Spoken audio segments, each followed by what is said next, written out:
नमस्कार, आप देख रहे हैं रब जी लाइव और मैं हूं आपके साथ संजीव। भारत के पूर्व उपराष्ट्रपति हामिद अंसारी को लेकर के आज बिहार सरकार के मंत्री व भाजपा के कदावर नेता शाहनवाज हुसैन ने पटना में प्रेस कॉन्फ्रेंस किया है और प्रेस कॉन्फ्रेंस करते हुए हामिद अंसारी की जिस तरीके से लगातार आए दिन बयान आ रहे थे उसको लेकर के क्या कुछ कहा है, इस वीडियो को देखिए। भारत के पूर्व उपराष्ट्रपति हामिद अंसारी उपराष्ट्रपति रहते हुए उनके कई विवादित चीज़ें हैं जिसने के लिए देश ने उनको कभी क्षमा नहीं किया है, लेकिन आज भी वो जिस तरह की बयानबाजी कर रहे हैं, जिस तरह से अमेरिका की एक ऐसी परिषद जो भारत के खिलाफ जहर उगलती रहती है, उसके कार्यक्रम में शामिल होकर उन्होंने ऑनलाइन जिस तरह की बातें कही हैं, इसका ये देश पूरी तरह हामिद अंसारी की इस बात को नकारता है।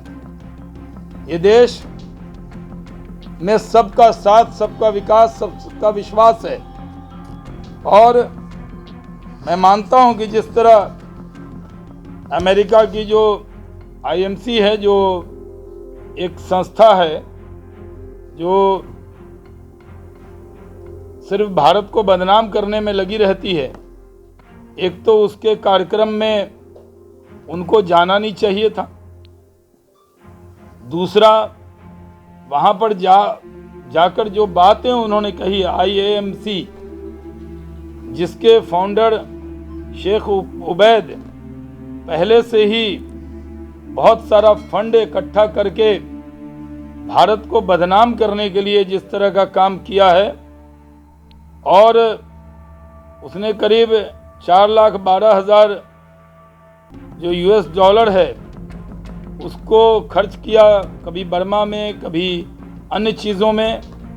और उसी के कार्यक्रम में जिस तरह हामिद अंसारी शामिल हुए और उस इवेंट में जिस तरह की गुफ्तगू की गई है, ये दुर्भाग्यपूर्ण है।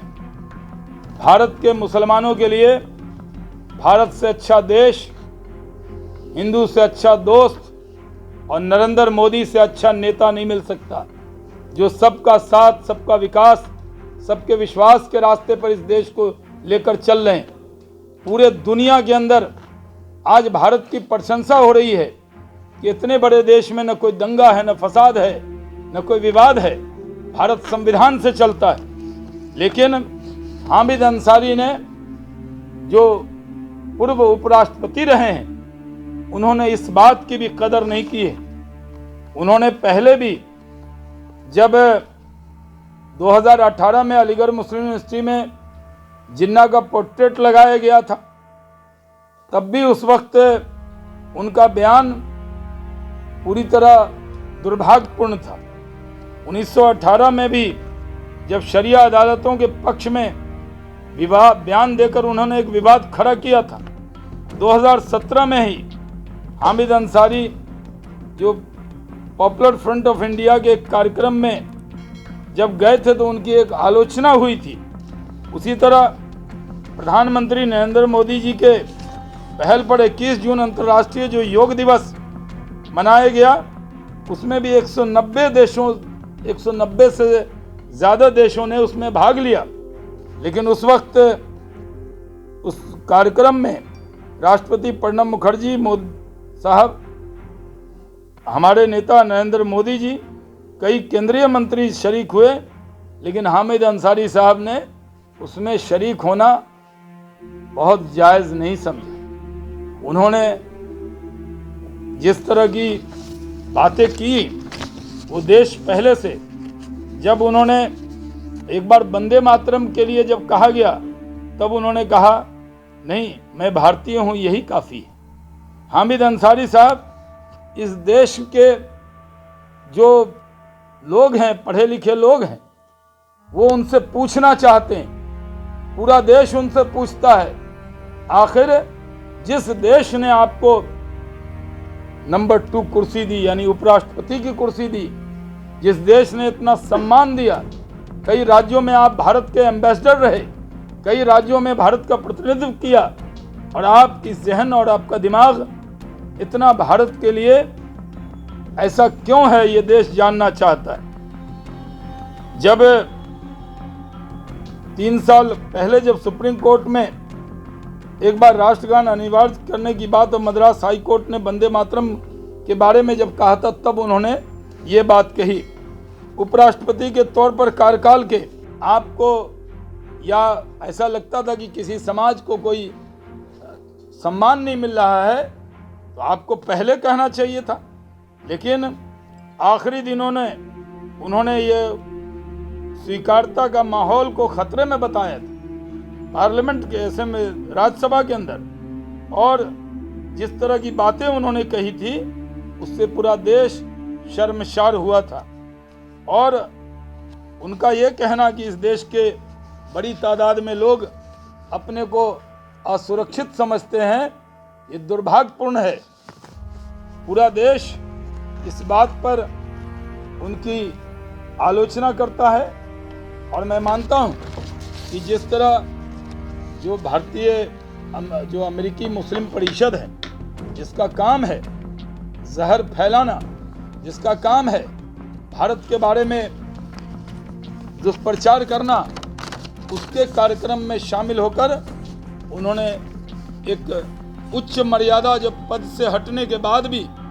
कोई व्यक्ति निभाता है, उस मर्यादा को तोड़ने का काम किया है। पूरा देश जानता है कि हामिद अंसारी साहब कभी कोई जन नेता नहीं रहे, और उनको जिस तरह किसी समाज की अंदर उनकी कोई लोकप्रियता नहीं है, वो मुस्लिम समाज के स्पोक्स पर्सन कब बन गए, किसने बना दिया?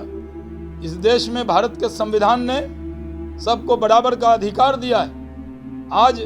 पूरे दुनिया में सबसे ज़्यादा सुरक्षित अगर माइनॉरिटीज़ के लोग भी समझते हैं, खासकर मुस्लिम समाज के लोग, तो वो भारत में समझते हैं। आज भारत में कहीं कोई दंगा नहीं, फसाद नहीं, सब लोग मिलजुल कर रहते हैं। इस बात को हर भारतीय को प्रचारित करने की ज़रूरत थी। उसके अलावा जो एक पद पर बैठा व्यक्ति, जब उनको मालूम है कि जो अमेरिकी मुस्लिम परिषद है वो भारत के खिलाफ एक माहौल तैयार करता है, पूरे देश और दुनिया में भारत को बदनाम करने का ठेका ले रखा है, ऐसे भारत को बदनाम करने वाले ठेकेदारों के साथ बैठकर भारत के उपराष्ट्रपति रहे हामिद अंसारी ने पूरे भारतीयों के दिल पर एक चोट मारा है। हम दुखी हैं इस बात से कि इस बड़े पद पर जाने के बाद भी उन्होंने कोई मर्यादा नहीं रखी। हम इसकी घोर आलोचना करते हैं। ये देश 130 करोड़ हिंदुस्तानी नरेंद्र मोदी जी के नेतृत्व में एकजुट हैं, एक हैं, इकट्ठे हैं, और दुनिया की कोई ताकत हमारी एकजुटता और हमारे इकट्ठेपन को अलग नहीं कर सकती। ये संदेश पूरी दुनिया में जाना चाहिए। तो जैसा कि आप साफ तौर पर देख रहे थे कि बिहार सरकार के मंत्री शाहनवाज हुसैन का क्या कुछ कहना था भारत के पूर्व उपराष्ट्रपति हामिद अंसारी को लेकर के। लगता है जिस तरीके से बीते कई महीनों से, पिछले साल की भी बात कर ली जाए तो उपराष्ट्रपति हामिद अंसारी का देश के प्रति जो एकता की बात की जाए, शायद उस प्रकार की कोई भी बातें सामने नहीं नजर आती है। आपको बताते चले कि प्रधानमंत्री नरेंद्र मोदी के बीच और भारत के पूर्व उपराष्ट्रपति हामिद अंसारी के बीच कुछ खास नहीं बनती है, और लगातार भारत के पूर्व उपराष्ट्रपति हामिद अंसारी जब से भाजपा की सरकार बनी है देश में, तब से लगातार इस सरकार पर आरोप लगाते आ रहे हैं कि देश में कहीं ना कहीं एक के धर्म को लेकर के लोगों को उकसाया जा रहा है। लगातार जिस तरीके से मोदी सरकार काम कर रही है, शायद वो देश के प्रति, सभी धर्मों के प्रति काम नहीं है। तो फिलहाल इस खबर में इतना ही। नमस्कार।